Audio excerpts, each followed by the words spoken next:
Assalamualaikum warahmatullahi wabarakatuh. Selamat malam, sahabat, bergabung kembali program V-Newsroom edisi Selasa 27 Mei 2025.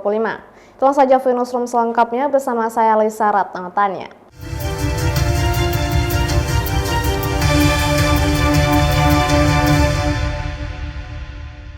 Ketua DPRD Kepulauan Riau Iman Sutiawan akan menindak tegas perusahaan nakal yang masih menahan ijazah karyawan. Sehubungan terbitnya surat edaran dari Kemenaker RI beberapa waktu lalu tentang masih banyaknya perusahaan yang menahan ijazah karyawan, Ketua DPRD Kepulauan Riau Iman Sutiawan menyebut pihaknya akan berkoordinasi dengan Pemprov Kepri untuk membentuk tim pemantau. Iman menegaskan akan menindak tegas perusahaan nakal yang masih menahan ijazah karyawan dengan berbagai alasan. Saat disinggung soal masih adanya penahanan ijazah oleh perusahaan di Tanjung Pinang dan Batam, Iman meminta karyawan untuk mengadukannya kepada dinas terkait. Kita harus tegak lurus, kalau pemerintah pusat itu kita harus lebih tegak lurus. Kita akan instruksikan akan kita bicarakan kepada gubernur, harus menindaklanjuti ke 7 kabupaten kota apa yang menjadi instruksi pemerintah harus dilaksanakan. Kalau ada perusahaan yang macam-macam kita sikat. Sikatnya gimana nih Pak? Sikatnya gimana, seperti apa nih Pak? Kita lihat kesalahannya memang fatal, memang ada benar mereka menahan ke tempat sebab akibat, hajar. Tapi di Tanjung Pinang dan Batam ada nih Pak, perusahaan yang menahan ijazah. Oh iya, akan kita tindak lanjuti nanti. Pantau dan saya ikut pantau. Siap. Sementara itu, Sekretaris Dinas Ketenagakerjaan dan Transmigrasi atau Disnaker Trans Kepri, John Barus mengatakan, sehubungan adanya surat edaran dari Kemenaker tersebut, maka Pemprov Kepri telah membuat surat edaran gubernur. Pihaknya mengklaim sejauh ini masalah penahanan ijazah karyawan oleh perusahaan nakal terjadi di 3 wilayah di Kepri dan semuanya telah diselesaikan. Dari Dinas Tenaga Kerja dan Transmigrasi Provinsi Kepulauan Riau itu telah meneruskan surat itu melalui surat edaran Bapak Gubernur.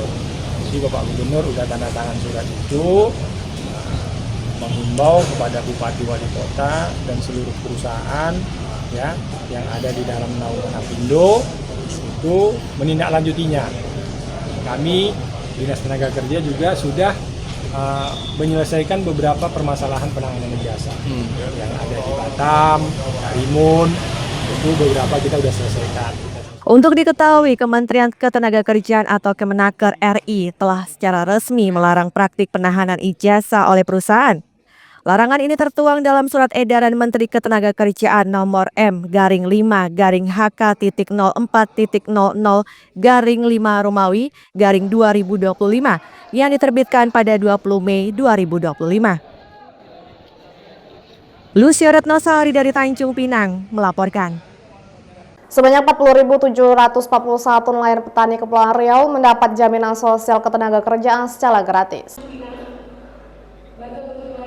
Penyerahan BPJS Ketenagakerjaan kepada 40.000 nelayan dan petani Kepulauan Riau dibagikan secara simbolis oleh Gubernur Ansar Ahmad di Aula Wan Sri Beni Dompa Kota Tanjung Pinang pada Selasa 27 Mei 2025. BPJS Ketenagakerjaan gratis yang dibagikan kepada nelayan dan petani tersebut berupa program jaminan kecelakaan kerja atau JKK dan jaminan kematian atau JKM ke seluruh kabupaten kota sekepulauan Riau.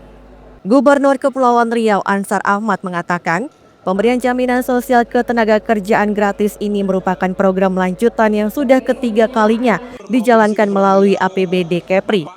Ansar merincikan terdapat sekitar 31.304 nelayan dengan bantuan anggaran mencapai 6,3 miliar rupiah, sedangkan sekitar 9.437 petani dengan bantuan anggaran senilai 1,9 miliar rupiah. Nelayan kan kita melanjutkan yang lalu ya, sudah tahun ketiga ini.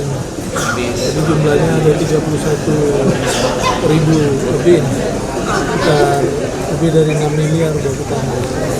Ditambah 11.000 lebih petani. Nah, awalnya petani udah kita siapkan anggarannya untuk 25.000, tapi rupanya kabupaten kota sudah ada yang membiayai BPJS petani. Ya, makanya selisihnya yang kita ambil. Sementara itu, Kepala BPJS Ketenagakerjaan Cabang Tanjung Pinang Iwan Kurniawan mengapresiasi pemerintah Provinsi Kepulauan Riau atas menanggung iuran pembayaran BPJS Ketenagakerjaan tersebut.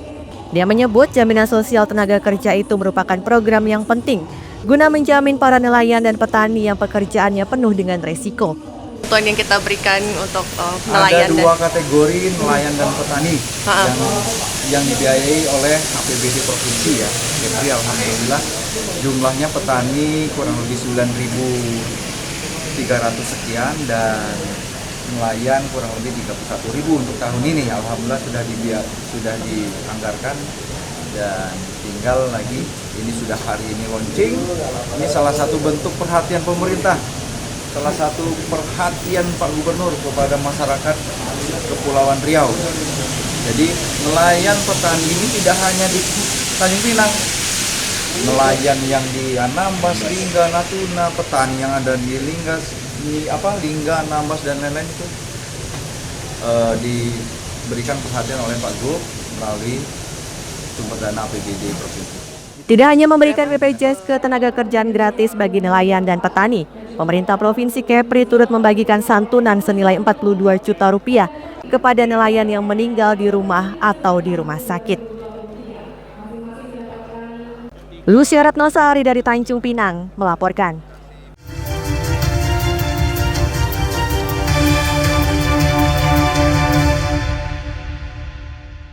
Penyakit tuberkulosis atau TBC masih menjadi momok bagi masyarakat Kepulauan Riau. Dinas Kesehatan Kepri mencatat dari 70.000 warga yang menjalin pemeriksaan, 25% atau sekitar 24.000 orang dinyatakan positif TBC.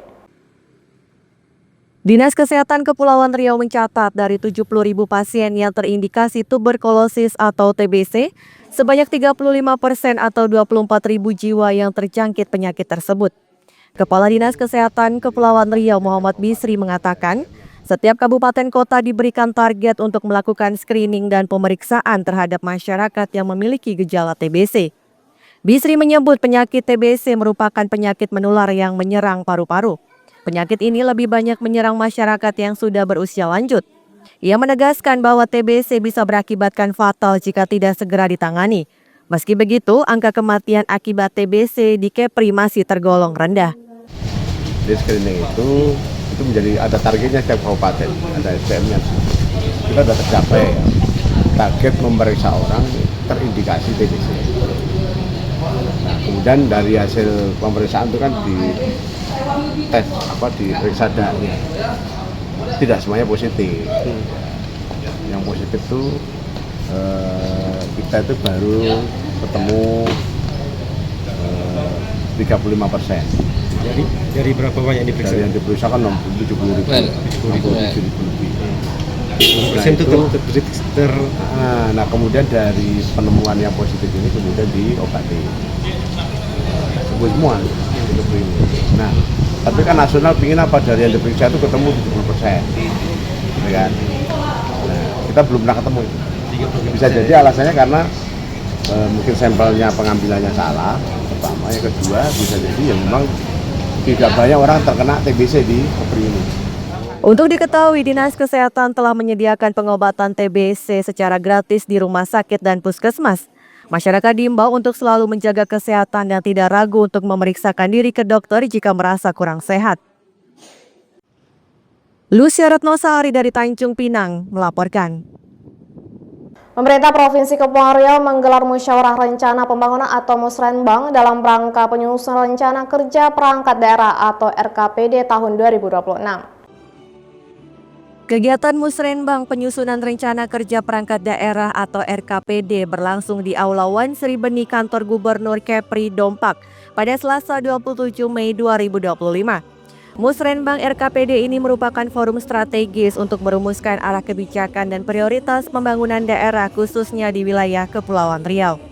Dalam sambutannya, Gubernur Kepulauan Riau Ansar Ahmad menyampaikan, tema Musrenbang RKPD ini adalah pembangunan Kepri 2026 dengan akselerasi potensi perekonomian daerah dan SDM, serta didukung kelembagaan pemerintah yang efektif dan akuntabel. Untuk itu, Musrenbang RKPD ini akan berfokus pada 3 prioritas program utama pembangunan Kepri tahun 2026. Program utama tersebut meliputi yang pertama, akselerasi ekonomi maritim, investasi dan UMKM ramah lingkungan.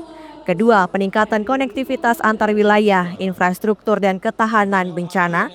Selanjutnya yang ketiga, penguatan SDM, reformasi birokrasi, digitalisasi layanan dan pelestarian budaya Melayu. Tema tersebut kita jabarkan dalam 3 prioritas utama pembangunan. Pertama, akselerasi pengelolaan potensi ekonomi maritim dan investasi yang berkualitas dengan memperhatikan kelestarian lingkungan. Dengan sasaran meningkatnya kinerja pariwisata berkelas dunia dan ekonomi kreatif, meningkatnya pertumbuhan sektor perindustrian dan perdagangan, meningkatnya kualitas tenaga kerja yang berkompetensi dan berdaya saing, meningkatnya pertumbuhan sektor pertanian, kehutanan, kelautan, perikanan, dan ketahanan pangan, meningkatnya nilai investasi dan kualitas usaha, menurunnya tingkat kemiskinan, meningkatnya kualitas lingkungan hidup yang berkelanjutan, serta resiliensi terhadap bencana dan perubahan iklim. Musrembang RKPD ini turut dihadiri sejumlah tokoh nasional, diantaranya Laksamana TNI Purnawirawan Marsetio, Wakil Gubernur Kepri, anggota DPD RI, Forkopimda Kepri, Wali Kota dan Bupati Sekepri, Kepala OPD Pemprov Kepri, serta mantan Gubernur Kepri periode sebelumnya. Lucia Retnosari dari Tanjung Pinang melaporkan. Jangan lupa follow Instagram dan TikTok VNewsClick untuk berita menarik lainnya.